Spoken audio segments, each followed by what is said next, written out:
नमस्कार, कसे आहेत सगळे? मजेत ना? असायलाच हवं. तर आज मी तुम्हाला दाखवणार आहे कोबीची भाजी कशी करतात. तर त्यासाठी आपण एक इथे पॅन घेऊया.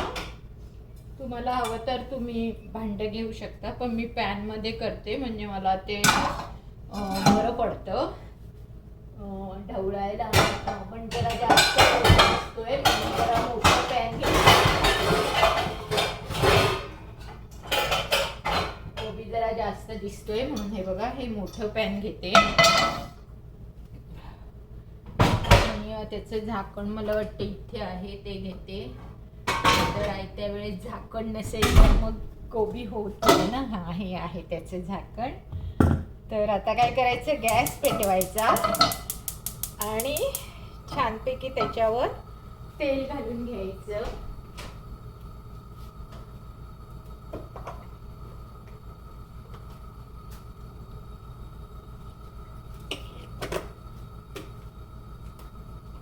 तुमचा कोबी किती असेल त्या हिशोबाने तुम्ही तेल घाला.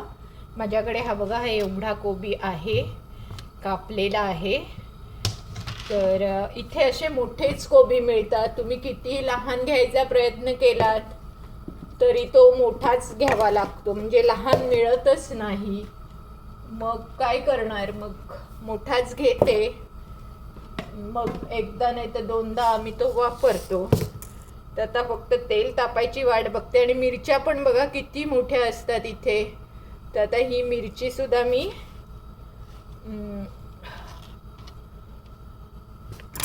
कापते आणि अख्खी घातली ना तर ती भाजी तिखट होईल की नाही माहीत नाही मला. जाम तिखट होईल, पण आता घालते. जरा तिखट बरी लागते कोबीची भाजी, नाही तर अगदी मळमळीत तिला चव नाही लागत. हे बघा, आता तेल तापत आलेलं आहे. तर मी आता मोहरी टाकून बघते. मोहरी छान फुलायला लागली आहे, तडतडली पाहिजे मोहरी छान तडतडेपर्यंत. आता याच्यात जिरं टाकते. जिरं पण फुललं पाहिजे. जिरं लगेच फुलतं, मोहरीला जरा वेळ लागतो तडतडायला. तोपर्यंत काही टाकायचं नाही मोहरी तडतडल्याशिवाय, नाहीतर मग ती फोडणी आपली बरोबर बसत नाही. ती बघा, आता आवाज येतोय ना तुम्हाला मोहरी तडतडल्याचा. हा बघा, आता मी ही मिरची टाकते. आणि मिरची टाकल्यावर मी हा बघा, हा सगळा कोबी असा मी ह्याच्यात टाकून घेते.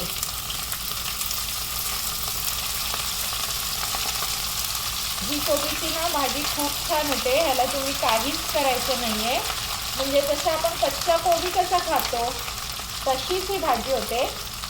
फक्त जराशी मिरचीची चव येते त्याला आणि छान भाजी लागते. थोडं मीठ घालायचं, अगदी थोडं, जास्त नाही घालायचं. मला वाटतं हे पाटते, हे काढून टाकते. आणि हळद मात्र आपली नेहमी घालायची. आपण हळद तर आपण नेहमी घालतोच ना, तर हळद घालायची. ह्या भाजीसाठी ना मी हिंग फोडणीवर नाही घालत, कारण हिंग जळण्याची शक्यता असते, म्हणून हिंग आता मी नंतर घालते. आणि आता ह्याला छान सॉटे करून घ्यायचं. आणि आज माझं भांडं ह्याचं नॉनस्टिकचं नाही आहे, म्हणून मी हा चमचा वापरू शकते. जेव्हा माझं नॉनस्टिकचं भांडं असतं तेव्हा मात्र मग मी लाकडाचा चमचा वापरते. हे बघा, काहीच करायचं नाही. पण ही मोहरी आणि त्याची जी फोडणी आहे की नाही, ती इतकी खमंग झाली आहे ना, त्याचा वास असा सुवास नुसता दरवळत आहे. आणि नुसतं तोंड. आता बघा केवढा भरलेला कोबी होता की नाही, आता बघा किती झाला, अगदी कमी झाला की नाही. आणि अगदी 2 मिनटं शिजवायचं आहे ह्याला. आपण कच्चा कोबी पण खाऊ शकतो की नाही, तशीच ही भाजी पण आपण खाऊ शकतो. बघा किती 2 मिनटात आपली भाजी रेडी झाली. मात्र सगळीकडे त्याला ती फोडणी बसली पाहिजे, कुठेही कच्चा कोबी राहता कामा नये. छान अशी त्याला ती फोडणी सगळीकडे बसली पाहिजे. बघा किती कमी झाली भाजी, बघितलं पहिली केवढी होती ना. आणि हे अशी चायनीज सारखीच मोठ्याच गॅसवर करायची, छोट्या गॅसवर नाही ठेवायची त्याला.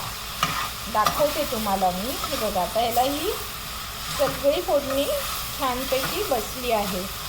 आता फक्त जरासं खाऊन बघायचं मीठ बरोबर आहे का. मीठ अगदी परफेक्ट आहे आणि तिखटही झालेली आहे. मी अगदी किंचितशी साखर टाकते चवीला. बघा अगदी किंचित टाकते चवीला. आणि आता काय करायचं, गॅस बंद करायचा. गॅस बंद करून, कारण आपण वाफेवरच ही शिजवणार आहोत आणि चांगला तो उकळला आहे ना गॅस. तेल चांगलं उकळलेलं होतं. गॅस सुद्धा चांगला रसरशीत मोठा ठेवलेला, त्यामुळे रसरशीत पेटत होता. अगदी 1 मिनिट. आता बघा इथे माझ्याकडे 38 झाले ना. 39ला मी हा गॅस काढणार आहे. सॉरी, गॅस काढलेला आहे. 39ला मी झाकण काढणार आहे. आणि बघा आपला व्हिडिओला सुद्धा 5च मिनिटं झाली आहे. म्हणजे 5 मिनिटात तुमची भाजी रेडी होते. समजा कोणी गेस्ट येणार असतील आणि जर तुम्हाला 2 मिनिटात भाजी करायची असेल तर तुम्ही ही भाजी करू शकता. हे सी हिअर. आता इथे 38चे 39 झालेले आहेत. आता मी उघडते ह्याला. ही बघा केवढी छान वाफ आलेली आहे. आणि आता ही भाजी आपली रेडी झाली. पुन्हा एकदा छानपैकी ढवळायची. आणि मी आता जरा खाऊन बघते. खूप सुंदर सुवास सुटलेला आहे. एकदम परफेक्ट भाजी झालेली आहे. मीठ मिरची असं वाटतं नुसतीच बशीत घेऊन खाऊ शकता तुम्ही. तर ही अशा प्रकारे भाजी आता आपली रेडी झाली आहे. तुम्ही काय करायचं, हा व्हिडिओ पूर्ण बघितला असेल आणि माझ्या चॅनलवर नवीन असाल तर माझ्या चॅनलला लाईक, शेअर आणि सबस्क्राईब करायला विसरायचं नाही. आणि नेहमीप्रमाणे जे माझे आवडते आणि सबस्क्रायबर जे अगोदरचे आहेत ते तर मला लाईक, शेअर आणि सबस्क्राईब करणारच, नो डाऊट. तर पुन्हा भेटूया. धन्यवाद.